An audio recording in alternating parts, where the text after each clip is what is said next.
Hi and welcome to another instrument choice support video. In this video we will show you what's in the box with the IC-PAL-22s Honey Refractometer. This pocket honey refractometer measures the water percentage within honey and displays the readings digitally. Small and easy to use, this pocket-sized meter is perfect for taking quality measurements on the go. In the box there is some paperwork including how to set up and use the NFC data transmission function. For more information on this, see the video link in the description.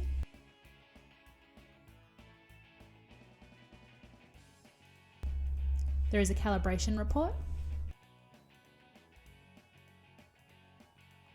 and a how-to guide with everything you need to know on how to get started.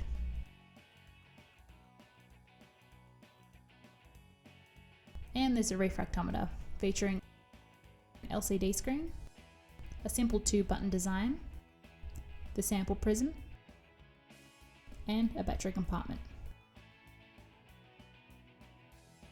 Getting started is easy. Use a small coin to open the battery compartment. Remove the battery tab to activate the included battery.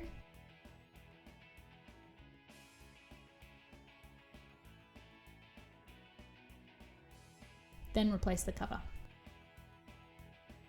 All that's left to do is turn the device on and get started. To watch an instrument choice scientist measure honey moisture, check out the video link in the description. We hope that you found this video helpful. Thanks for watching.